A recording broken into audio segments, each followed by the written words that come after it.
masuk ke apa tentang epistemologi, terlebih dahulu kita mengingat kembali pertemuan yang lalu, yaitu kita membahas tentang apa filsafat. Filsafat itu berasal dari kata philo dan sophia. Ada yang tahu philo dan sophia artinya apa?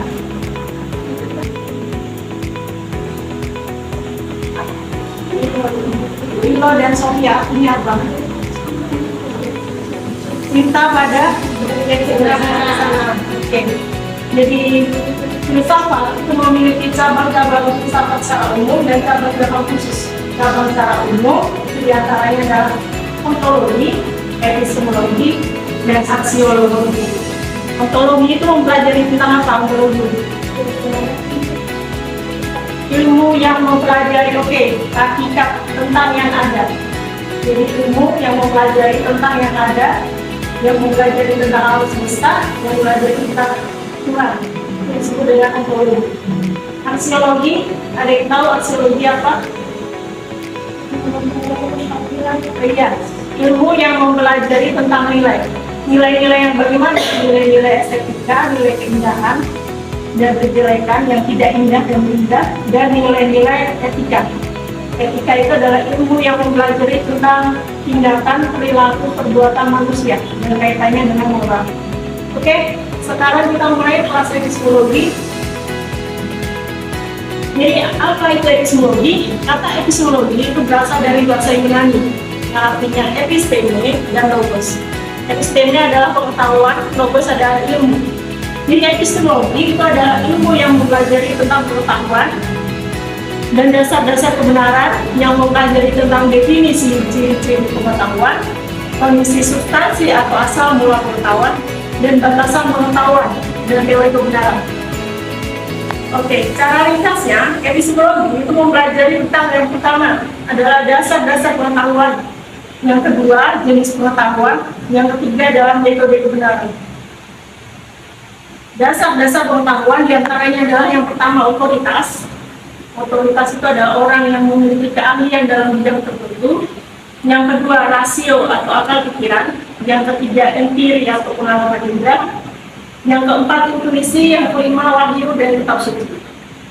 Lalu bagaimana epistemologi di dalam Islam? Ada 5 kata kunci di situ. Yang pertama adalah ta'aqqul, yang menjebatkan pengalaman dan segala jenis pengetahuan. Yang kedua ada tafakkur, yang ketiga ada tadabbur, dan yang keempat tafakur dan tazakkur. Yang kelima itu merupakan unsur-unsur dalam kajian epistemologi Islam. Kemudian jenis pengetahuan. Kita mengenal beberapa jenis pengetahuan. Di antaranya adalah pengetahuan biasa atau disebut dengan common sense. Pengetahuan yang digunakan untuk kehidupan sehari-hari tanpa mengetahui seluk-beluk dari mana itu asalnya, itu yang disebut dengan common sense.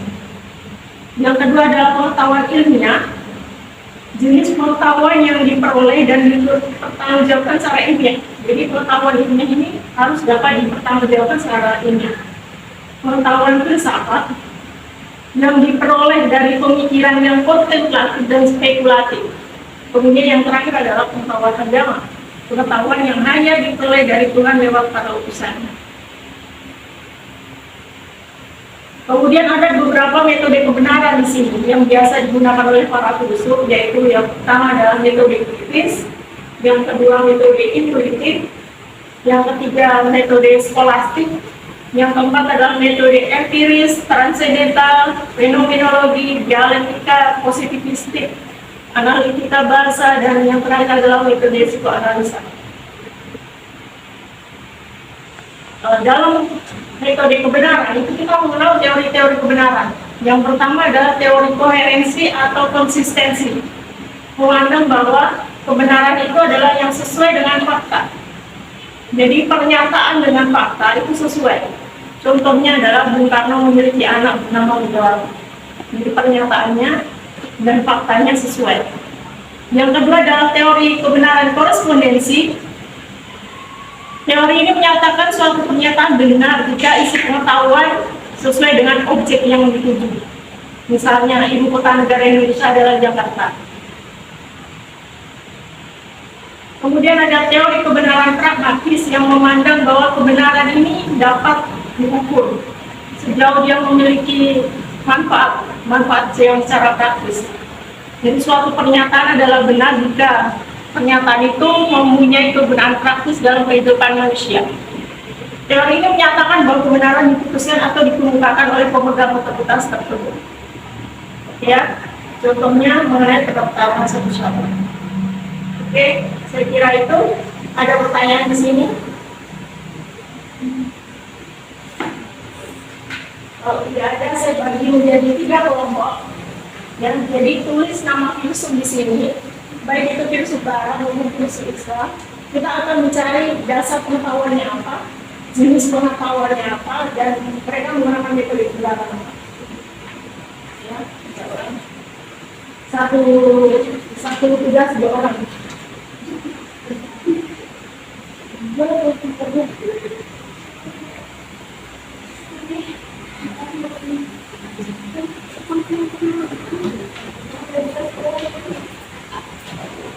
Jadi misalnya ini Plato, ini Aristoteles, yang satu itu misalnya sebuah pengetahuannya apa, teori kebenarannya menggunakan apa, kemudian metode pendekatan dari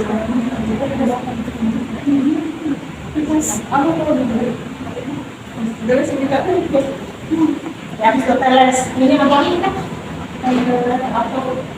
Atau Impersina. Oke.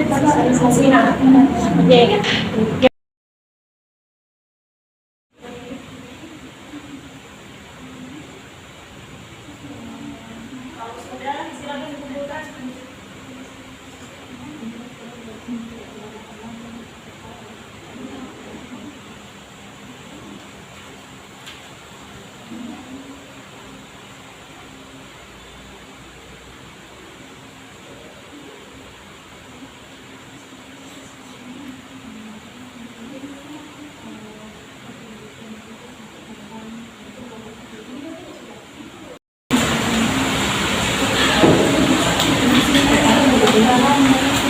Oke ya, saya cek dulu betul atau tidak.